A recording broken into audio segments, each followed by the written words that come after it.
So, Mike, thanks for joining us today. I appreciate you being Well, here. thank you. So, about just over a month ago, you got hold of me around grief that you're experiencing over the loss of a relationship, a 3.5 year relationship.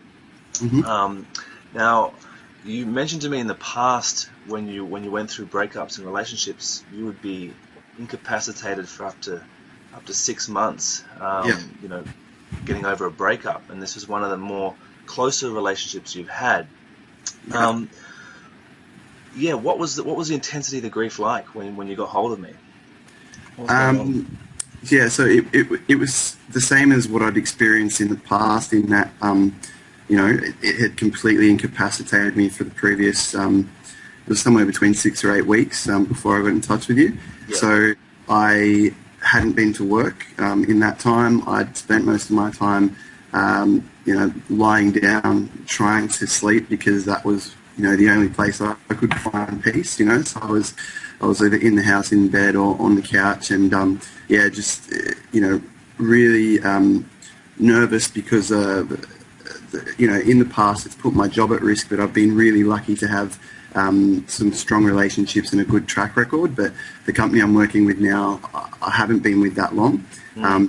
and it was really sort of spiraling out of control, and I was just really worried about my future, and that was sort of adding to everything else. But yeah, it was really intense. It wasn't just one of the close relationships. It was the closest relationship I'd ever had. Like, I thought I was going to marry this girl, whereas in the past that hadn't been the case, and it still, put me out completely out of action for 6 months. And I guess I've always been highly emotional, and when it comes to things of emotion, I just, it's not my usual personality, but I become completely selfish. Like, I do not care about anything or anyone else, and just kind of fall into a heap, and, you know, everything sort of passes me by. So yeah, it was quite traumatic.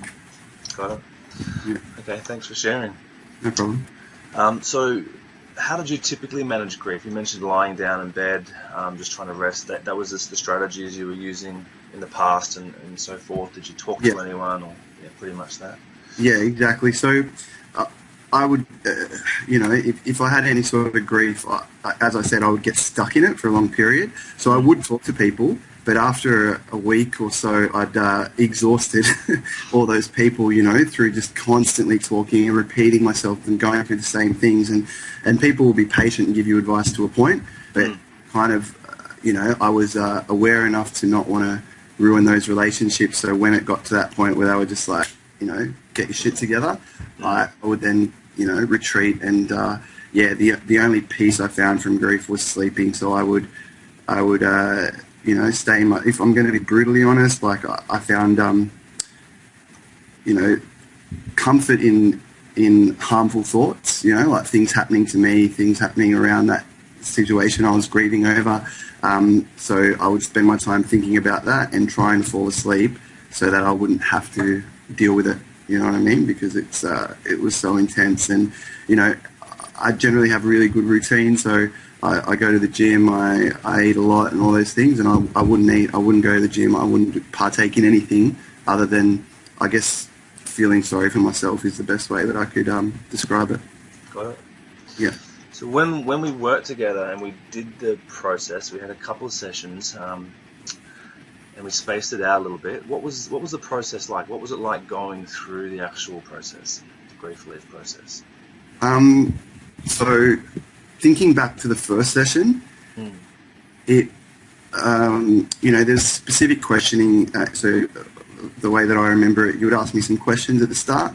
We'll go through the process, and you'd ask me some questions at the end.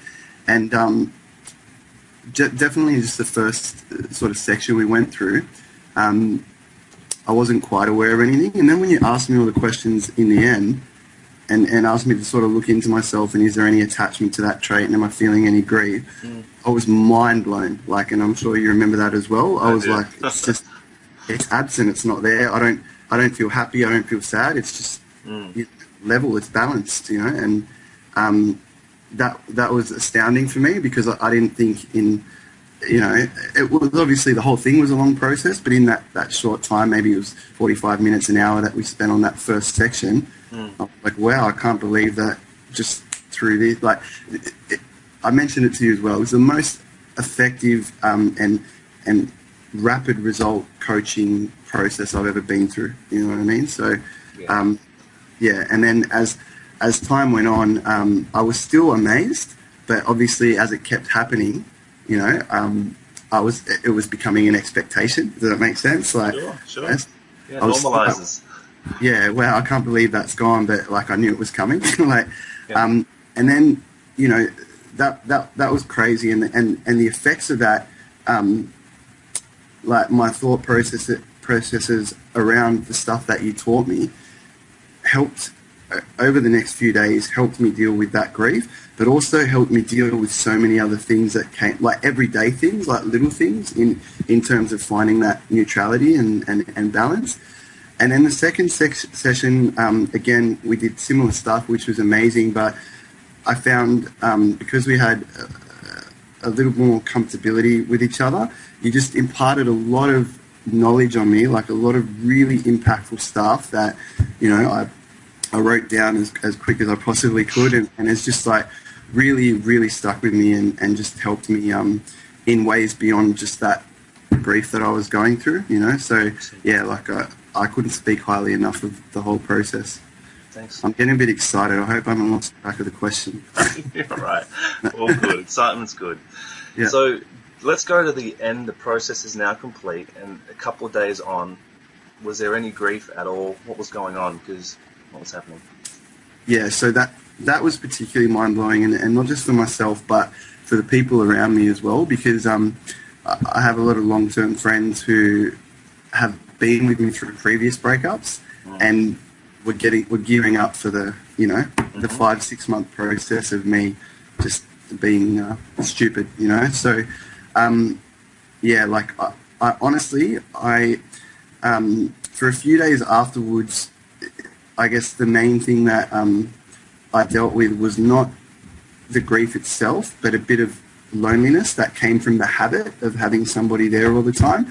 But on the second session, we spoke a lot about that, and I was able to work through that in a very similar way to the grief. And so yeah, like within a couple of days of it, I wasn't experiencing any grief. I was energetic.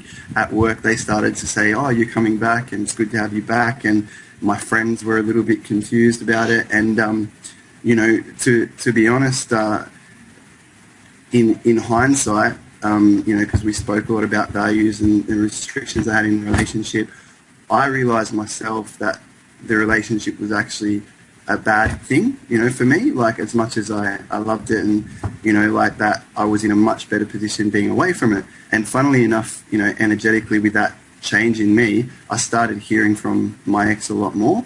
And I'm not sort of mean to her or resentful, but I just didn't need to engage, and I didn't, you know. And yeah, it's just it was really empowering, and yeah, just really pulled me out of a hole that may have had quite traumatic impacts at this stage in my life. You know what I mean? So Got it.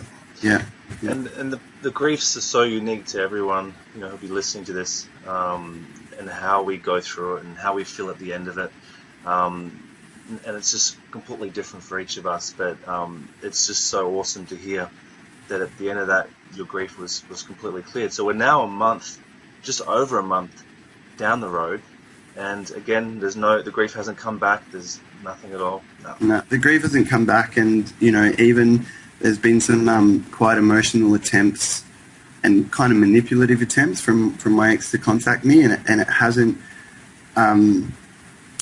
apart from some slight empathy, it hasn't reinitiated any of that grief or anything. And, you know, work's going really well. I've even got a pay rise, so my effectiveness has sort of Cool. been recognised, you know. And yeah, it's actually, sorry, it's actually been really yeah, life changing, I'd say. Yeah. Beautiful. Yeah.